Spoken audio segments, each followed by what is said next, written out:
Alright, mga ka-plastic, and this is me again, Big Sue, right back at it again with another viral content. At isang viral na naman ang ating tatalakayin ngayong araw na ito o gabi sa inyong lugar. At ang tatalakayin po natin mga ka-plastic ay ang tungkol na naman kay Sergey Bin mga ka-plastic. At kung saan na naman meron na naman tayong hindi ko maintindihan kung bakit ang mga tao masyadong nagpapadala sa emosyon ng isang vlogger. Tandaan ninyo mga ka-plastic, ang vlogger is a vlogger pa rin. Content creator po yan. Lagi niyong itatatak sa mga kokote ninyo mga ka-plastic. Ang isang content creator kaya nila mag-manipulate ng emosyon ng tao. Lalo-lalo na kung ito ay napakasikat at prestiyoso ang kanyang mga content at kanilang grupo o something else. O di ba? Gaya nga ng pinost ko kanina 10 hours ago, si Sergey Bin po mga ka-plastic ay sinugod sa ospital. So wag na nating banggitin yung mga kinote-unquote ko dito dahil marami na naman magagalit na netizens. Hindi nila kasi naintindihan kung bakit ginawa nila itong content na ito. So wala akong galit at yung sinasabi ninyong inggit o something na hindi naman kasi kainggit-inggit yung mga ganitong content eh. Sabi nga dito sa mga comment, kalalaking tao na hospital sa stress, bading, ka-plastic. Ayan, bali nag-reply, nag-aaway-aaway na nga sila eh. Sinabi mo pa, siguro palamunin to sa kanila kaya di niya stress, eat, sleep, repeat lang ang si tanga. Ayan, nag-aaway-aaway na. Buti sana kung na-hospital siya, kakahalo ng semento o mabigat na gawain, emosyonal lang. Isa ka pa dalawa kayong bading. So yan. Ito yung kasi yung aligasyon ng mga tao, yung mga netizens o mga bashers sa social media kay Sergey Bin. Tinatawag daw siyang bading, mga ka-plastic. Reply ho, too hard living yarn. Bata ka pa boy, mas malala pa ang mental health. Wala kang alam kasi hard laborer ka. Maghakot ka muna ng hollow blocks. Mas okay pa nga kung pisikalan lang ang usapan eh. Kaysa mental health na baldado ka, talagang dun yung iba mga nabaliw na kingin to. May kalalaking tao bashers, wala ka worth boy. Ang arte mo boy, bading bayot. Take note, may nagsabi dito mental health. So alamin nyo na lang ang buwan ng June ngayon kung ano ang awareness. Ito kasi ang isa sa mga hindi naiisip ng mga netizens. Madali kayong nadadala sa mga emosyon ng tao. Napakadali ninyong madala in the way na kala ninyo totoo yung kanilang mga ginagawa at sinasabi sa social media. Sabi ng anonymous account, syempre nabash na sa lahat ng content sakit-sakitan parang politiko pag nabatikos tas iko-content ang sakit-sakitan. Pera again. Ewan ko ba't may tumatangkilik sa mga vlogger na mga ganto. Kayo lang naman nagtatangkilik dyan eh. Kayo rin naman nagpapalaw. Kayo rin naman ang nagpapaniwala sa mga paandar nila. Pero hindi nyo naisip yung mga toxic content na mga yan. Kung paano nila itinuturo sa mga kabataan, huwag niyong kakalimutan yung mga pinapakita nila sa social media. Na kung paano nila ipinapublish yung mga prank nila na para bagang itinuturo ito sa mga kabataan. Imagine mo, yung video na nag-viral na nag-announcement yung pamilya Kapinpin, 56 million turning to 63 million na siya ngayon. As of wala pang 24 hours. Ganong katindi yung kanilang influencers. O ganito katindi yung impluensya nila where it comes sa kanilang content. Parang buong mundo na yung nanonood sa kanila. Biruin mo 63 million in just wala pang 24 hours. Tapos napaniwala nila yung mga ganong tao. Can you imagine? Ginagawa nila ito dahil may advocacy silang pinapalaganap. Hindi ito kaya nilang mag-inarte. Mamaya papakita ko sa inyo kung gaano sila. Hindi kasi baka magalit kasi kayo. Mahirap kasi magsalita kasi lalo na kung saradong isip ng mga netizens. Sabi ng isa pang anonymous, sino yung yan? Vlogger, mayaman, for sure content lang yan para dami na naman pera. Kung totoo man, hindi na niya kailangan i-broadcast daming ebas ang mga yan. Totoo naman Lahat ng content nila nakakatuwa ba? O tamo, pumalatak na naman yung butike dito. Pag pumalatak kasi yung butike, pamahiin ng mga matatanda sa probinsya, ay meaning doon is totoo yung mga sinasabi ng netizens. Totoo yung mga sinasabi ko. Hindi ko kayo ini-encourage na kagaya ng sinasabi ko na maniwala kayo basta-basta. Kung kay Sir Gavin nga, madali kayo napaniwala sa mga drama nila Dahil malaking tao malaking influencer sila O ito naman yung katwiran ng mga bobong netizens, sabi niya, daming inggit sa COMSEC na isang tahid santo ka. Una sa lahat, anong kaiinggitan namin sa mga ginagawa niya? Yan ang paulit-ulit. Ayoko nang ulitin pa yun. Bakit kami maiinggit? Saan banda kami maiinggit? Nakakatuwa ba yun? O nakakainggit? Kainggit-inggit ba yung mga ginagawa nila? Diba? Pagkatapos pumaldo ng malaki sa mga viewers, sasabihin mo harapan ka ng buhay. Nahihirapan ka na sa buhay dahil sa stress. Ang tanda na mukhang bonjing pa din. Wala pa bang sulasok yung jowa niya? Bading yan, kupal na yan, sinugod niya sa hospital, content yan, aftermatic. Detalyado nga Ang OA mo, di naman ikaw ang pinaprank. May pakarma-karma ka pang nalalaman, tanga ka. Makakarma ka, akala mo talaga kung gaano kasama ang ginawa niya. Tsaka nakikita ko araw-araw sila naglolokohan sa kanila. Mas nagrereklamo pa kayo doon sa mismong nagprank kaysa sa iyakin. Actually, hindi given na natin yung sila ay magkakabanding pa rin despite na hindi na nakakatuwa yung prank nila. Isipin natin yung adaptation o yung mangyayaring implications kapag yung mga bata ang nanood nun. Matutuwa ka ba ikaw kung may pamilya ka, kung may kapatid kang mas bata, panonoorin yung content ni Sir Gavin tapos natuwa siya na parang gusto niyang gayahin yung mga toxic prank nila? Sa palagay mo ba nakakatuwa yun? Baka mabigla ka na lang kumakain ka sa lamesa, bigla ka na lang sabuyan ng buhangin galing sa labas ng bahay nyo at isahod sa bunganga mo. O kaya may pagkakataong malalim ang tulog mo, nakanganga ka, tapos sinaniba ng demonyo yung anak mo o yung kapatid mo mas nakakabata sa'yo. Tapos bigla kang pagtripan dahil nakita niya si Sir Gavin ganun ang ginagawa sa mga kamag-anak niya.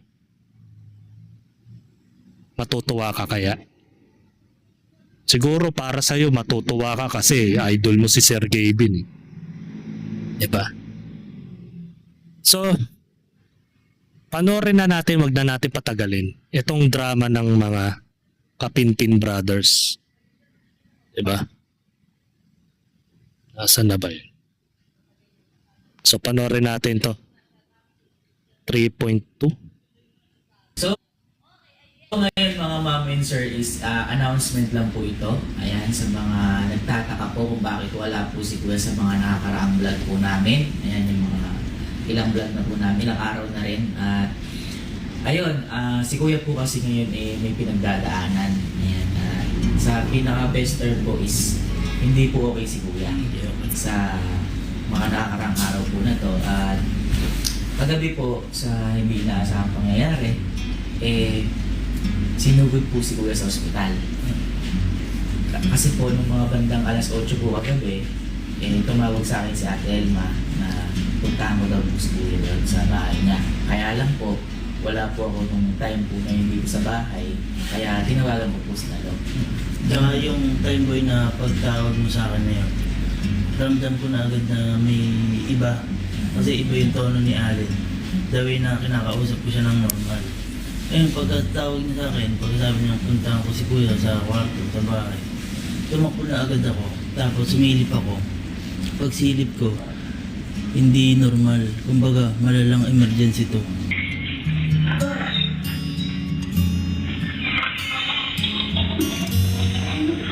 Kasi first time ko nakita si Kuya na ganun. Nakatirik yung mata. Ayun, ando si ate katabi, naalalayan. Tapos ako, pumunta agad ako kay Kelsey para tawagan. Hindi halatang Pinababa ko siya content, agad. Magmamadali kami bumaba kasi first time kong makitang ganun si Kuya. Talagang naninigas siya, nakaganon yung kamay niya, tapos nakatingin lang siya sa taas. Ako, di ko alam gagawin ko kasi first time ko maka-encounter ng ganun. Kahit sa ibang tao, ganun. Mahirap siyang mahirap siyang tawag dito, actionan kasi first time na maka-encounter ng ganun and then nandun pa sa part na yun, so parang ayaw niya magpagalaw din. Kumbaga, magpapanik ka talaga. Kaya nung time din na yon, habang nasa labas din ako, tinawagan ko rin si Mama. Kasi syempre, yun agad yung una kong tatawagan din dahil andito si Mama nung time na yon, kaya alam ko, pumunta na rin agad si Mama.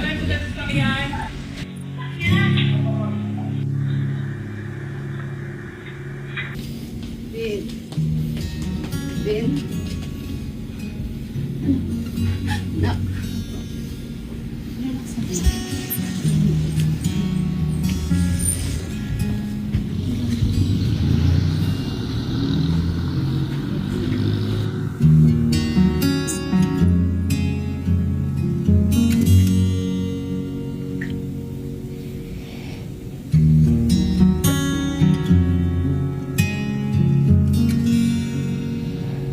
Naninigas si Kuya, hirap sa paghinga.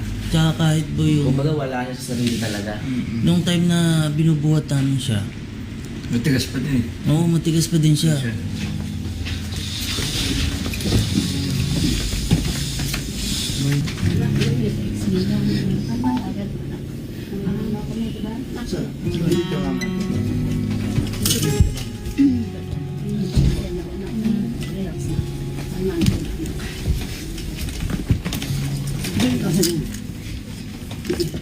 Kung mapapansin yun, basta naka-straight siyang ganun. Kaya binubuhat namin siya kahit sa ulo, sa puso namin. Hanggang sa paglabas ng pinto, hanggang sa sa sasakyan. Inaano nga na, kuya, bubuhatin ka lang namin kuya. Kumbaga, inaalalayan namin siya kasi anytime baka mamaya kung ano mangyari, di natin masasabi. Kaya ayun, dinala namin sa ospital.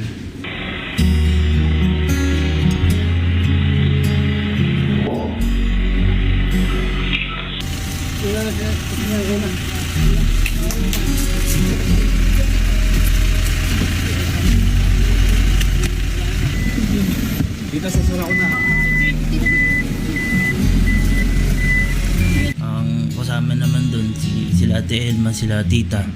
Kumbaga, ina-assist pa rin, ginaganon-ganon yung kamay kasi nakaganon talaga yung kamay niya. Matigas. Yung tigas na kailangan ma-massage para ma-relax.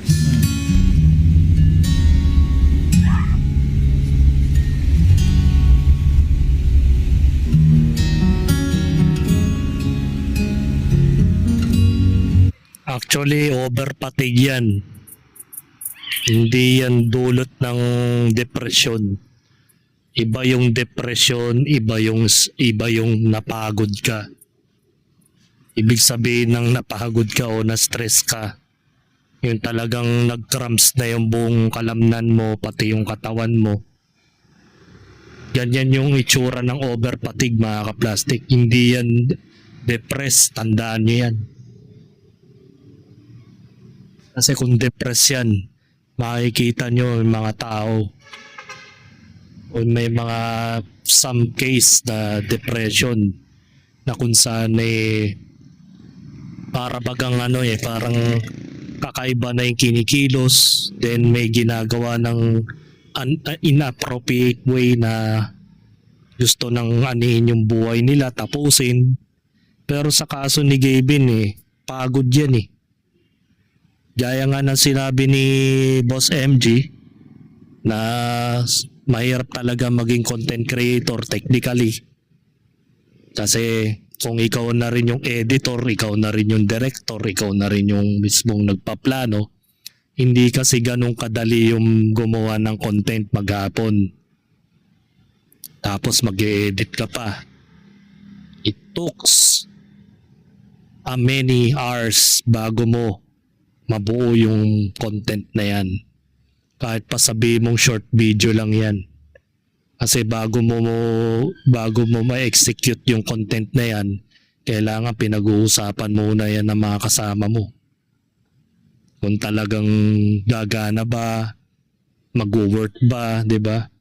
Pero hindi kasi mawawala sa mga netizens o mga bashers na may pagdududa sa mga ganitong bagay.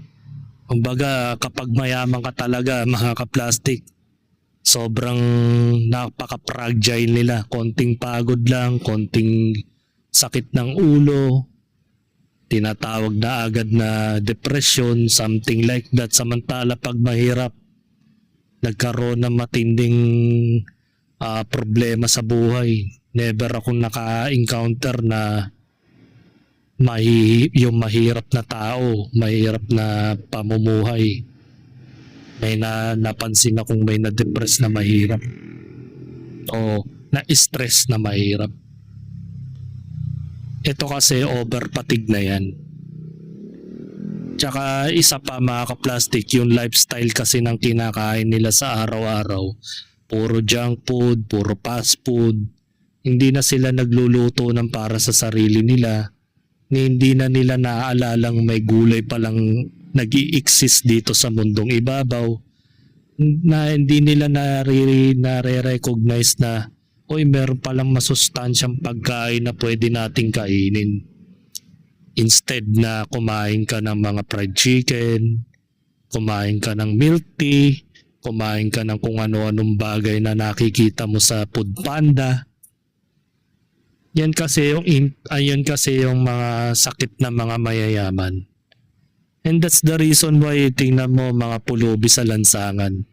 Sagad sa kahirapan, sagad sa kagutuman, pero bakit hindi sila nagkakaganyan?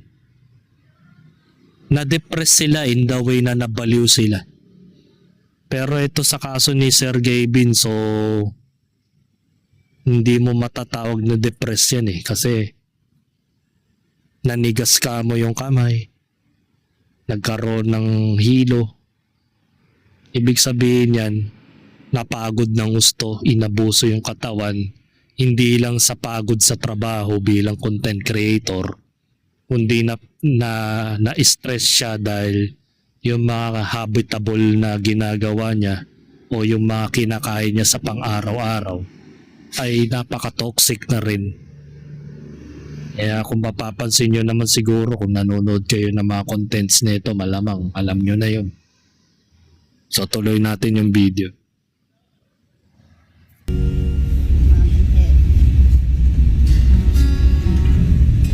Ano mo?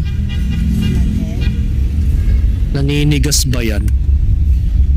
Nagawa pa nga niyang hihimasin yung mukha niya.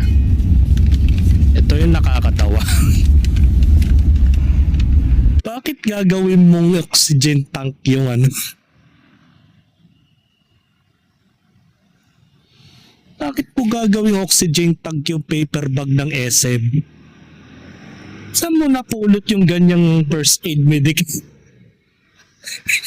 Sorry to say bakit? Ay nako, dami na mababat sa akin ito mga ka-plastic. Bahala na kayo. Kung nagpapaniwala kayo sa mga paandar nito, tandaan ninyo mga ka-plastic. Content creator yan. Magaling at magaling sumimpatsa yan ng mga taong ganyan. Alam nila kasing sila yung paniniwalaan. Sige, sakyan nyo na lang din yung mga ganitong paandar. Nakakatuwa, no? Yung air supply niya, paper bag ng SM. Ay, Diyos ko. Ano na ng mga pautot itong ginagawa ng mga Kapinpin Brothers?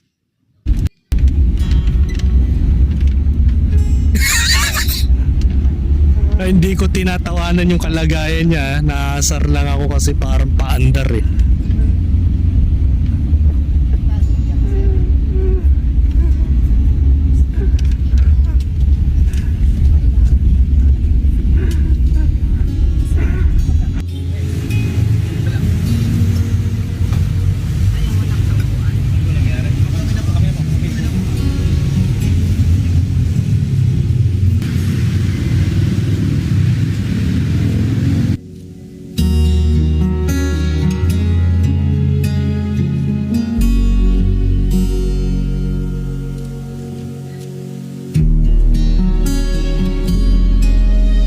Parang minsan iniisip ko, ikukumpara ko siya sa mga pulubi sa lansangan na walang makain, walang matirhang bahay, sagad sa kahirapan, pero hindi nagkaganyan yung mga tao.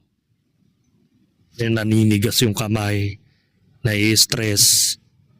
Stress na pala ang tawag dun. Depression pala ang tawag dun.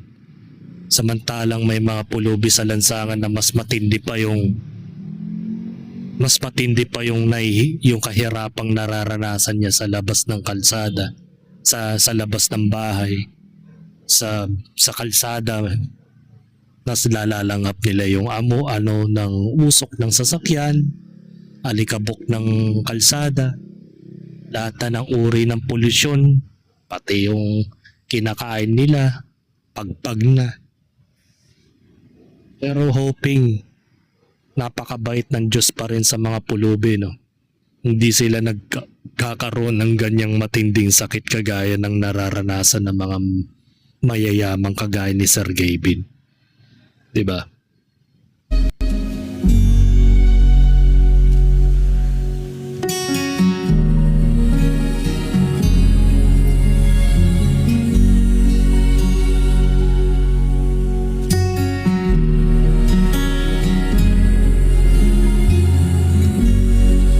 Bali ma'am, nakahiga lang siya nung nakaramdam siyang hirap sa paghinga.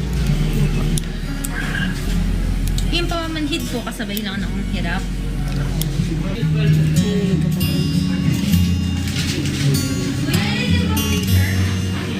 Pwede po mga nag-hypervent.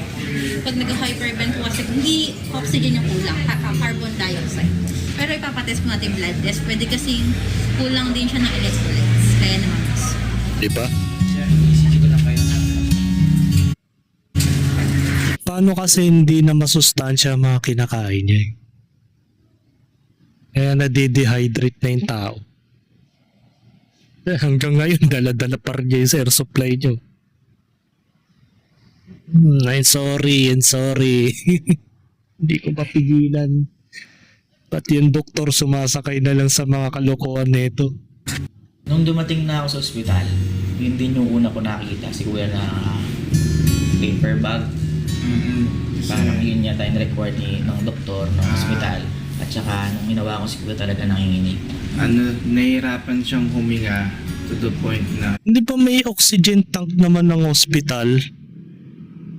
Sorry May hospital ka. Dapat may oxygen dyan. Bakit yan yung gagamitin ninyong pang-oxygen? Alternatibo ba yan? At wala na bang oxygen sa hospital? recommended daw sabi ng doktor. Parang hindi naman ay,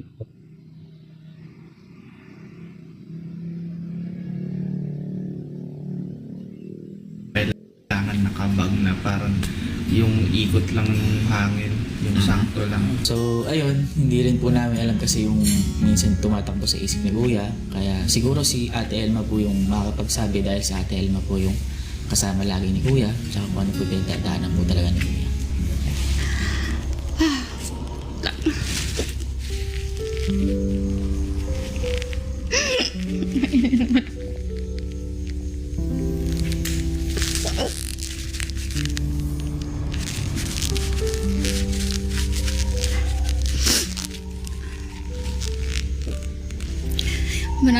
Marami pong nasa isip si Kipin ngayon, kaya hindi siya makikita muna sa mga vlog.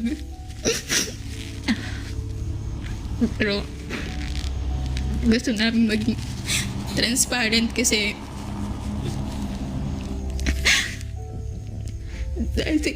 dahil sa inyo kaya kami nandito din. So ngayon hindi pa niya kaya yung tumatakbo sa isip niya. Ang dami. Bago mangyari lahat yun, nag-usap kami. Nun lang din siya nag-share talaga ng buong nasa isip niya. Ang dami. Nagulat ako na nakikita natin siyang masaya araw-araw. Nakikita niyo kami masaya sa vlog. Pero lahat naman ng tao may mga pinagdadaanan, di ba? Kahit sa inyo ayaw niyo magsabi. Kahit sa akin, kahapon ko lang din nalaman lahat ng sa isip niyo. Una, aware naman tayo lahat na siya na yung tumayong head sa pamilya niyo, pamilya natin. Sobrang saya niya na ginagawa yun, pero syempre at the same time sobrang lungkot na kasi wala si Tito Eddie. sabi nga nila patay na po yung ama ng Kapinpin Brothers eh. Kaya siya ngayon yung tumatayong ama ng pamilya na yan. So siguro baka na isa na rin yan sa mga pressure sa buhay niya. Baka may pagkakataon in personal life, mga pasaway din yung mga kapatid niya. O kung hindi man, o baka maraming rin kasing pagsubok na nakaatang sa kanyang balikat. So malamang baka ganun nga yun. Pero kailangan mo rin kasi magsalita sa mga kapatid mo eh. Huwag mo kasing kimkimin yan. Kasi kayo na lang yung magkakamag-anak na magkakaunawaan eh. Kaya nga kayo the way na magkasundo kayo sa isang bahay, yun ay dahil may tiwala kayo sa isa't isa eh. So ang pangit naman kasi na parang ililihim mo pa yung pinagdadaanan mo. Kung meron ka man sama ng loob o parang hinanakit sa sarili mo, mas mahirap yun eh. Mabigat yun talaga sa dibdib. Iba yung naiipon yung galit. Tandaan nyo yan mga kaplastik. Pag naipon yung galit at sakit na nararamdaman mo sa dibdib mo, dyan na nagsisimula yung matinding sakit eh. Lumalabas na yung sakit mo, yung tipong naapektuhan na yung puso mo, baga mo. Kasi masama rin kasi yung masyado kang nag-iisip ng problema eh. Yan, partida yan ha, mayaman ng Kapinpin Brothers. Pero bakit hindi nawawalan ng problema ang mga kagaya nila? Kasi alam mo kung bakit mga kaplastik, walang pinipili ang problema kung ano man ang estado mo sa buhay. Kaya mayaman ka, mahirap ka, meron pa ring problemang kaakibat yan. Hindi pwedeng wala kang ganun. Ibig sabihin nun, abnormal kang tao kapag wala kang problema. Yun yung pinaka ano natin eh. Sa buhay talaga hindi nawawala yan. Parang simple lang yan eh. Sa kahit anong uri ng nilalang, puno man yan, aso, pusa, ibon, pagong, may mga kanya-kanyang problemang ay naatang yan eh.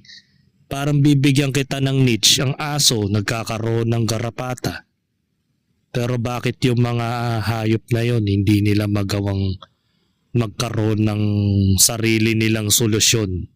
Sa kahit anong paraan nagkakaroon sila ng garapata sa katawan. Sa puno naman ang pinakasakit nila. Nagkakaroon sila ng problema in the way sa klima. Aside sa klima, kaaway rin natin mga tao, yung mga puno. Napuputol sila, di ba? Yan yung kalaban. Sa ibon naman, ang kaaway nila, mga predators, tulad ng mas malaking ibon sa kanila. O kaya naman, nagkakaroon sila ng sakit tulad ng parasite. Diba? O kaya naman, kaaway din nila mga ibon, mga tao. Kasi pinapatay mo yung mga kalikasan, nawawalan sila ng tirahan. Ganon din sa tao, mga kaplastik. Walang pinipili ang problema. Kaya mayaman ka man, mahirap. Kasing yaman mo man si Henry C., si Chavit Singson, si Atong Ang, may mga kaakibat talagang mga problema yan, mga kaplastik. Hindi nawawala sa... Abnormal ka na nun. Siguro hindi ka na tao kung wala kang problema, mga kaplastik. Isa yun sa sobrang dinadala niya pa rin hanggang ngayon. Kasi sobrang sakit din mawala ng mahal sa buhay. Napapagod na siya araw-araw. Sabi niya, hindi niya alam kung ano pa yung kaka-excite niya bukas kasi ganun lang ulit yung mangyayari. Paulit-ulit na lang daw ganun. Pero hindi siya pwedeng hinto. Kasi paano daw? Pag nagsakit kayo, paano si tita, paano yung mga taong papaligid sa kanya. Eh, hindi siya pwede sumuko. Pero pagod na siya. Hindi na niya alam kung paano imomotivate yung sarili niya kahit simpleng bagay daw naiisip niya na palakihin. Yung mga bagay na sobrang simple katulad nung sa amin. Akala niyo hindi kami nagkaaway o hindi kami nagkaaway. Kasi pinipili namin intindihin yung isa't isa, pero meron pala kami hindi nasasabi. Kasi isa't isa. O, di ba? Tumama rin yung spekulasyon ko na meron din silang hindi pagkakaunawaan sa magkakapatid. Yan yung mahirap kasi kapag wala ka ng magulang eh. Tapos ikaw panganay, hindi mo makontrol yung kalagayan ng mga kapatid mo, mga nakakabatang kapatid mo, lalo na kung pasaway pa yan. O kaya may sariling pride. Diyan talaga pumapasok yung problema. Kaya kailangan minsan nag-uusap-usap din kayo, nag-open forum kayo. Para ano man yung problema, kailangan pag-usapan nyo yan eh. Minsan gusto ko rin ikwento yung nangyari sa tatay ko ganyan na ganyan eh. Masyado din yan dinidibdib yung mga nangyayari. Pati yung mga kapatid niya hindi niya kasundo. Mga tita ko hindi kasundo. Dahil mga kupal, mga tito ko kupal. Kasi nga hindi siya tumalima sa mga ganung bagay. Baga lahat na lang ng pagdating sa problema, laging tinatawag yung tatay ko. Pero pagdating sa sarap, sila rang yung nagse-celebrate, hindi sinasama yung tatay ko. Siya kasi yung panganay. Then yung mga kapatid niyang mga nas makakabata sa kanya, puro mga toxic na. Tuloy napakwento ako. Parang ganun kasi yung nangyari sa sitwasyon ni Sir Gavin. Ganun talaga kapag ikaw halimbawa ikaw, panganay ka, marami kayong magkakapatid, hindi mo naman makokontrol ang utak ng mga kapatid mo eh. Iba ang trip ng kapatid mo, iba yung trip ng mas bata sa'yo, iba yung trip ni Bunso, iba yung trip ni ate, di ba? Ganyan talaga mangyayari. Nag-aaway-away. Partida yan, yung mayayaman pa yung mga yan. Ha? Wala na, ang kututusin. Financially stable na sila. Wala na silang dapat isipin. Ang iisipin na lang nila, seguridad ng pagkatanda nila. Halimbawa, tumanda na sila. Kailangan nila ng financial support para sa maintenance ng kanilang kalusugan. Hindi eh. Parang ang nangyayari ngayon pa lang nagkakaroon na sila ng toxic ano eh. And that's the reason why ganito kasi yung nangyayari sa buhay nila eh. Yung, di ba, natatandaan nyo yung video na to? Wag na. Tingnan natin. Ito.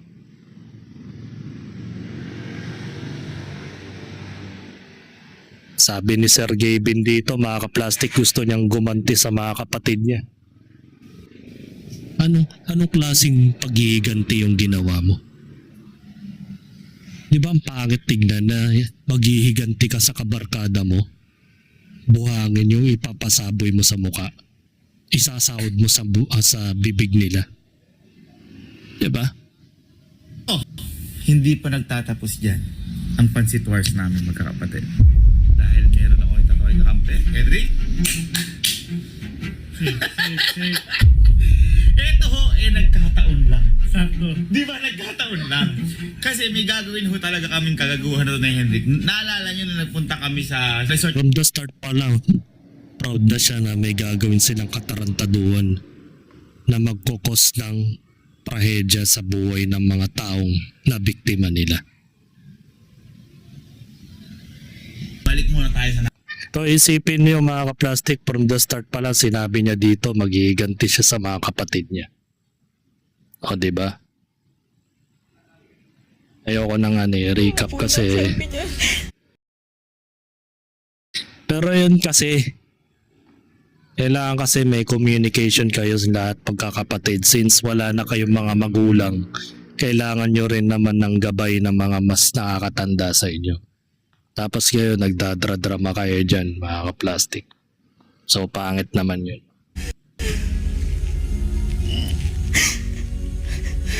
Nakikita niya doon sa akin. Gusto ko magpakasal kami. Na alam naman daw niya na alam namin yung gusto na namin na hindi pa, pero parang nakikita niya na ganun, pero hindi niya mabigay kasi madami pa siya kailangan gawin. Naiintindihan ko man, pero hindi ko mapag-ano sa sarili niya kasi yun yung naiisip niya. Ang simpleng daw na paglilinis ko ng bahay niya, parang naiisip niya na mabigat siya.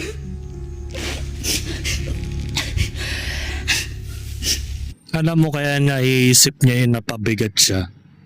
Paano kasi baka nagpapakita kayo ng mga behavior na parang nag-aastang reyna ka, prinsesa, hari, prinsipe, dyan sa bahay na yan. Baga in short, pakiramdaman ng trabaho sa bahay. Hindi man nila pinapakita yan ng kanilang vlog in person kasi kasiraan nila yan. Pero din sa pananalita ni ma'am, halatang-halata na talagang may ganong segment sa buhay nila eh. Na nagpapakiramdaman kung sino yung maghuhugas ng pinggan, nagpapakiramdaman kung sino yung mag-aayos ng kobre kama sa kwarto, magpapakiramdaman kung sino magdidilig ng hardin nila sa labas ng bahay nila. Diba? Sino yung nakatoka ron, sino yung dapat magtrabaho dun sa araw na ito. Kasi ganun eh. Mahirap kasi yung hindi kayo nagagabayan porket yumayaman kayo sa pamamagitan ng pagbablog ninyo. Nakakalimutan ninyo na yung disiplina sa isa't isa. Walang coordination, walang pag-uusap na, ay, mga kapatid ko, ate, kuya, kapatid, bunso, kailangan naman natin magtulungan dito, magtrabaho tayo sa gawaing bahay. Kung tutusin, napakasimple lang ng buhay nila eh. Kumpara naman sa kaming mga dugyot na dagandingding lang na walang ganyang hindi ganyang kayaman, na mas malala pa nga yung mga karanasan namin kumpara naman sa kanila. Baga tawag na lang yan sa mga ibang tao, kaartihan na lang eh. Tapos sila, napakasimple lang ng buhay nila, pinalalapan nila yung sitwasyon, tapos ginawan pa ng content. Halatang-halata naman eh. June is mamaya na. Love, huwag kang mag-isip na nahihirapan ako kasi sobrang saya ko pag ako yung nilalapitan mo. Sobrang saya ko din pag ikaw yung nilalapitan ko na kaya kong makita malakas. Sabi mo nga, maging malakas ako. Kailangan mo din maging malakas. Kasi nandito kami lahat. Inihintay ka lang namin ulit. Natatakot siyang may iiwan. Naisip niya yung mga nangyari dati na yung mga umalis. Masama ito ba siyang tao?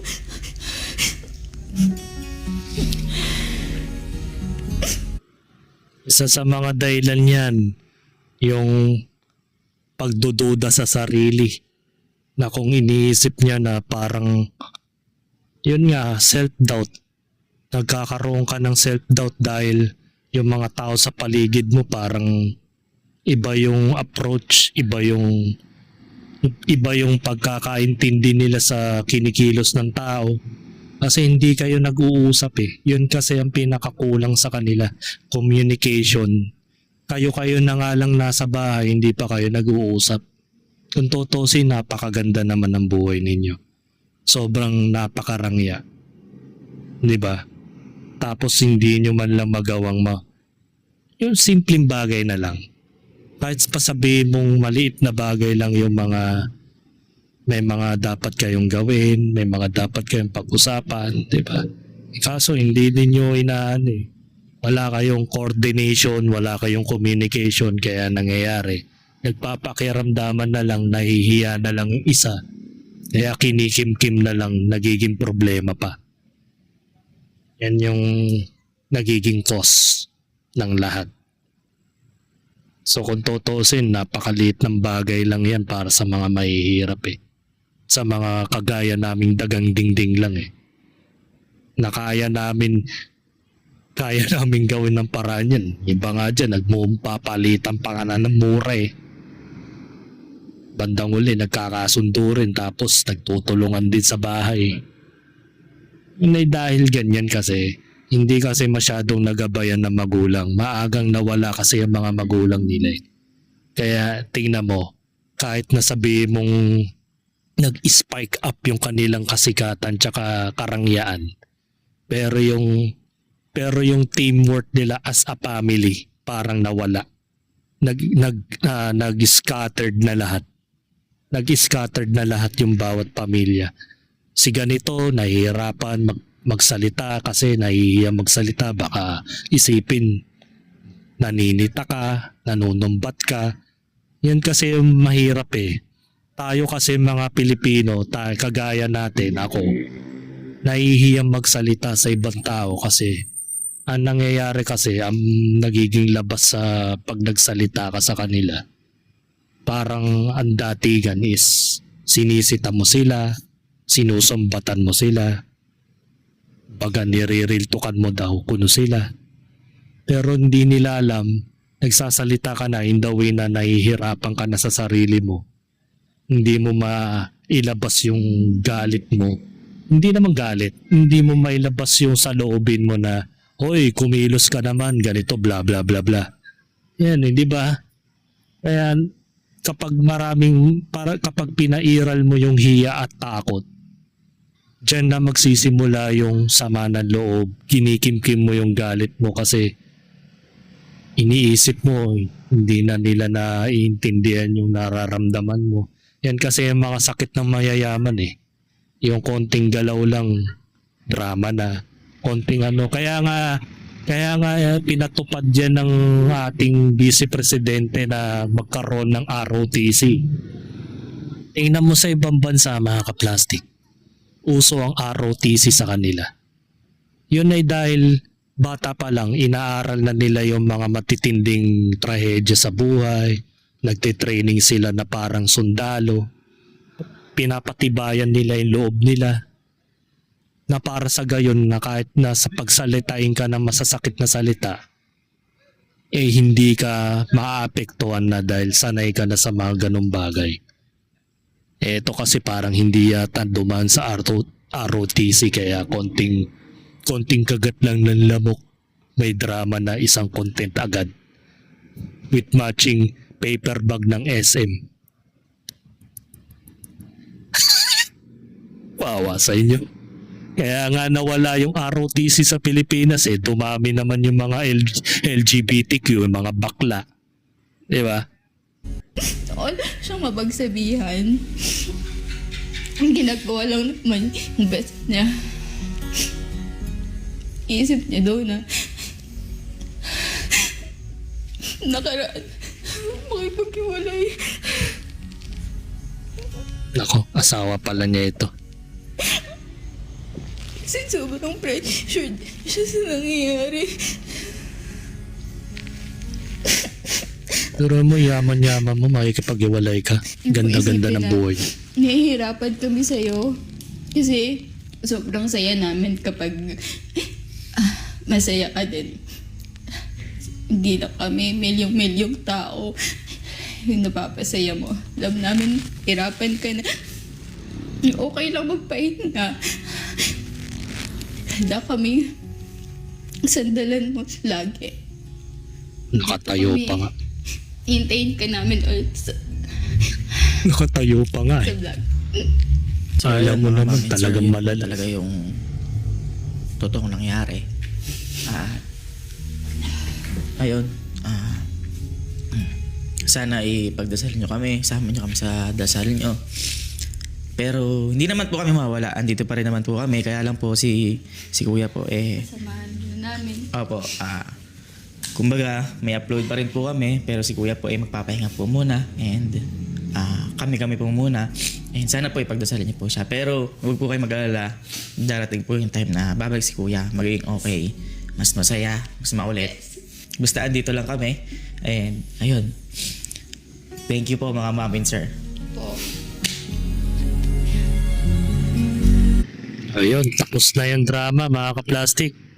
Ngayon, ipapaliwanag ko sa inyo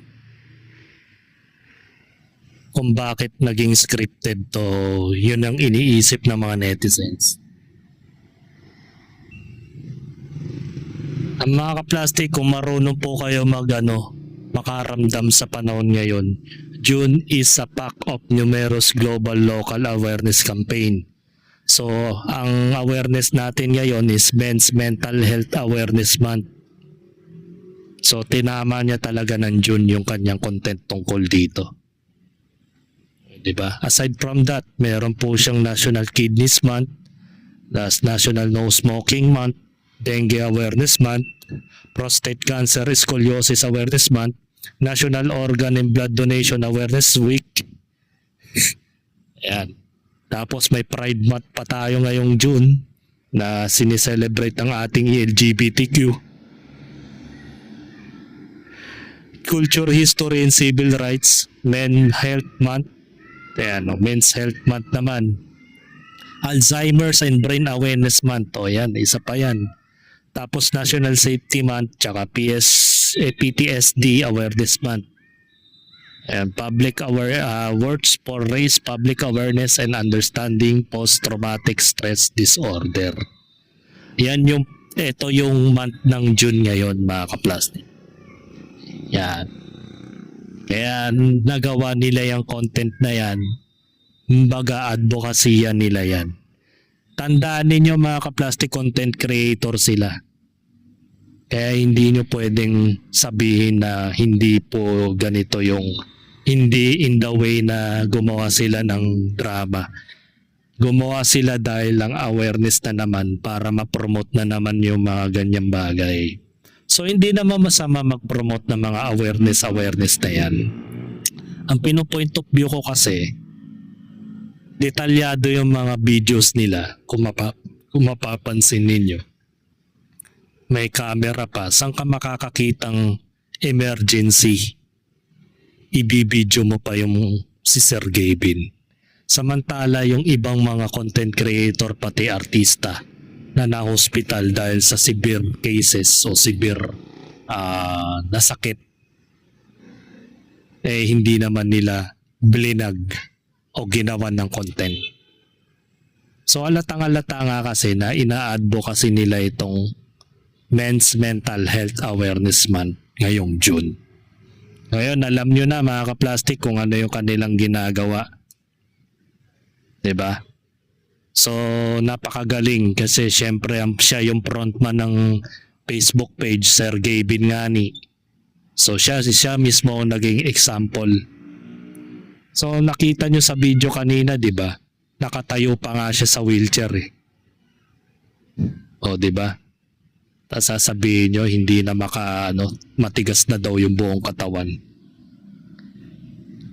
Gaya nga na sinabi ng doktor, kulang daw siya sa electrolytes. Ibig sabihin, hindi siya nag-iinom ng tubig. Siguro ang hilig niyang inumin, soft drinks, alcohol, mga beverages na alcohol, tsaka soft drinks.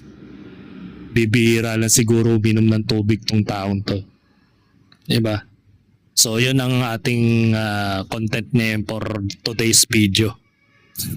So yun, tandaan ninyo mga ka-plastic, dinadaan na lang kayo sa sympathy. Huwag nating kakalimutan mga ka-plastic yung mga ginawa niyang kalokohan na lubhang nakakaapekto sa mga batang manonood.